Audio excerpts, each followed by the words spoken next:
Hey, my name is Ben. Thanks for stopping by. Ruben's here with me today. We've been working on putting this engine in the car, and we did actually put the engine in the car one time, and then we pulled it back out again just now. So this video is about compatibility of the Ford 4.0 liter V6 engine that they used from like 2005 till 2010. So they used it a long time. And this engine came out of a 2010 Mustang, and this engine is the one that came out of this 2006. Now, they're the same engine, and the guys that I purchased this new engine from thought that everything would be fine, but they did say that the transmission was different. So they used a different transmission in the 2010 version. I'm not sure which year they actually changed it. But either way, it's a different transmission than 2010. So we got this thing all dropped in here, and we realized that this plate here on the end of the engine, whatever you call this, flywheel looking thing, is different on the 2010 than it was on the 2006, and I'm sure somewhere in between the different years they switched. I'm not sure which year, so you'll have to do that research yourself.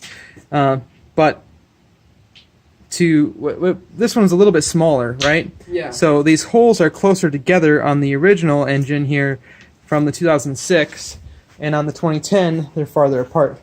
So all we have to do now is drill some new holes in this plate, and we'll be good to go. No, that won't work.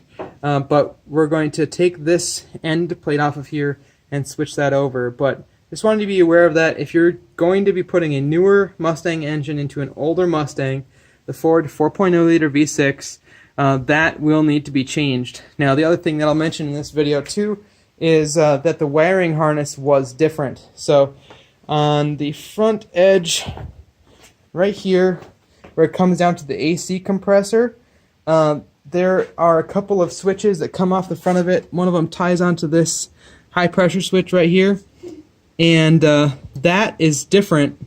The 2006 Mustang has that, and the 2010 Mustang must have that connection somewhere else.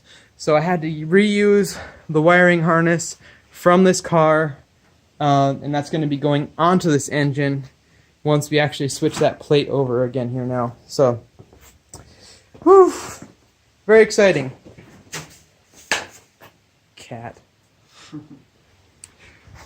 So, if this video helped you out, please hit that thumbs up button, subscribe down below for more videos like this one. I'll eventually link to the other Mustang related videos that I do here, but this is just one from the process that is very specific to a few of you out there who are in my same boat. So hopefully this will save you from having to drop the engine in and wobble it around for an hour. I was under the car for like 2 hours.